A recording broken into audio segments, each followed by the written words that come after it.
নমস্কার বন্ধুরা, মূলত দুটো কারণে এই ভিডিওটা করছি।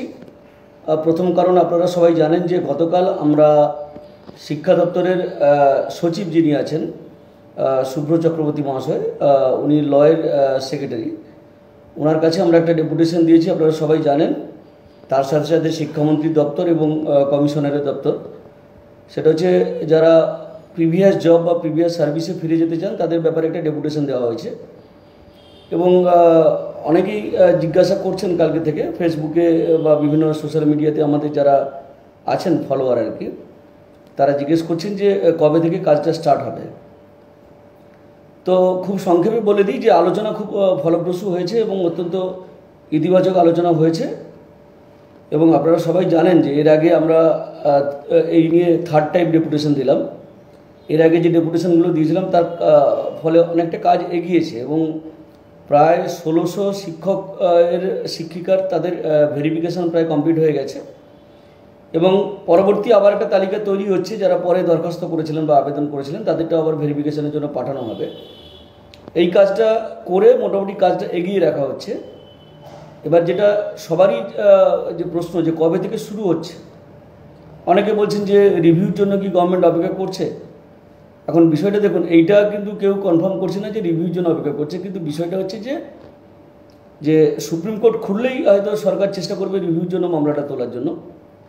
কিন্তু প্রশ্নটা হচ্ছে যে কালকে কথা বলে যেটা বোঝা গেল আর কি, যে ওরা কিন্তু খুব দ্রুত কাজটা শুরু করতে চাইছে, রিজয়েনিংয়ের কাজটা। এবং ওরা শিক্ষা দপ্তরের পক্ষ থেকে একটা এসওপি তৈরি করেছে, সেই এসওপিটা পাঠানো হয়েছে যেটা রাজ্যের যিনি অ্যাডভোকেট জেনারেল তার কাছে একটা মানে এন্ডোর্সমেন্ট নেওয়ার জন্য বা ভেটিংয়ের জন্য। সেটা অ্যাপ্রুভড হয়ে চলে এলেই কিন্তু ওরা কাজটা শুরু করবে। তার সাথে সাথে যেটা বলছি যে আমরা গতকাল জোর দিয়ে বলেছি, এমনকি এই কথাও বলেছি আমরা যে বিরোধিতা যেখান থেকে আসবে সেখান থেকে যাতে বিরোধিতা না আসে সেই ব্যাপারটাও আমরা কিন্তু কথাবার্তা বলেছি, যে প্রতিটি শিক্ষককে বা শিক্ষিকাকে যে জেলায় বাস করছেন বা যে স্কুলে তারা চাকরি করছেন সেখানেও যদি ভ্যাকেন্সি থেকে থাকে, মাদ্রাসা শিক্ষক শিক্ষিকা যারা আছেন তাদের ক্ষেত্রেও একই কথা প্রযোজ্য, প্রাথমিক শিক্ষকদের ক্ষেত্রে একই প্রযোজ্য, যে একই জেলাতে তাদেরকে যাতে পোস্টিং দেওয়া হয়, মানে যে জেলাতে তারা বসবাস করছেন বা চাইছেন আর কি। তো পিটিআর দেখে একটা কমিউটেবল ডিস্টেন্স বা যাতায়াতযোগ্য দূরত্বে তাদেরকে যাতে দেওয়া হয়, সে ব্যাপারে আমরা বারবার করে জোরালোভাবে বলেছি। এটাও বলেছি যে এই ধরনের শিক্ষক শিক্ষিকা যারা আছেন তারা সামাজিক হয়রানির শিকার হওয়ার সম্ভাবনা আছে, সেই কারণে তারা যেখানে সুরক্ষিত মনে করবে সেখানেই দেওয়াটা ভালো। কারণ প্রচুর ভ্যাকেন্সি আছে আমাদের রাজ্যে, জানি ভ্যাকেন্সি নিয়ে কোনো সমস্যা হবে না। তার সাথে সাথে আর একটা কথা আমরা যেটা বলতে চাই, সেটা হচ্ছে যে এই যে রিভিউ যেটা হবে, যেটা সুপ্রিম কোর্টে অ্যাপিল হয়েছে, সরকারের পক্ষ থেকে অ্যাপিল হয়েছে এবং যারা যোগ্য চাকরিহারা তাদের পক্ষ থেকে অ্যাপিল হয়েছে। প্রশ্নটা হচ্ছে রিভিউর যে লড়াইটা, সেই লড়াইটা কিন্তু আমি বলছি যোগ্য চাকরি প্রার্থী যারা আছেন তাদেরকে নিজেদের লড়াইটা লড়তে হবে। কারণ আমি যেটা বলছি যে সরকার কিন্তু চাইছে না যে রিভিউতেও কিন্তু ভালো কিছু একটা আউটকাম আসুক।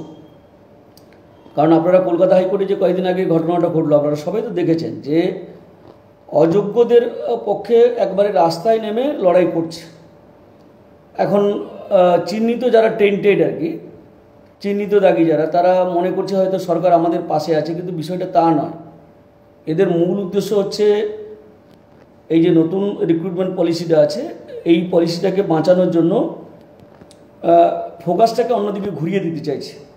লড়াইটে টেন্টেড ভার্সাস আনটেন্টেড এরকম একটা হওয়ার ব্যাপারটা দেখাচ্ছে হাইকোর্টে আর কি, কিন্তু মূল উদ্দেশ্য হচ্ছে নতুন রিক্রুটমেন্ট রুলটাকে বাঁচানো। সেটা নিয়েও চলছে কোর্টের কেস, আপনারা সবাই জানেন। তো আমরা যেটা বলবো যে রিভিউতে একটা ভালো কিছু আসুক সুপ্রিম কোর্ট থেকে, সেটা আমরা চাইবো আন্তরিকভাবে। মঞ্চের অনেক নেতারা এখন বলছেন, বুঝতে পেরেছেন তারা যে কোনো উকিল নয়, অ্যাকচুয়ালি চাকরি খেয়েছে যদি সেটা সরকার, তাদের এই দুর্নীতিকে চাপা দেওয়ার জন্য, অযোগ্যদের বাঁচানোর জন্য এবং অযোগ্যদের স্বার্থ রক্ষা করার জন্য যত রকম চেষ্টা করা যায়, যত রকমের ছলচাতুরি করা যায়, সেই চেষ্টা তারা করে গেছে এবং আগামী দিনেও করবে। লড়াই করতে হবে নিজেদের জোরে। রিভিউতে যদি ভালো আসে কোনো রেজাল্ট এবং এই 15,000 শিক্ষক এবং শিক্ষাকর্মী যারা আছেন বলছেন, শিক্ষক বিশেষ করে শিক্ষিকা, তাদের চাকরি বেঁচে গেলে সেটার মতো আনন্দের খবর আর হতে পারে না। আমরা সেই আশায় থাকলাম।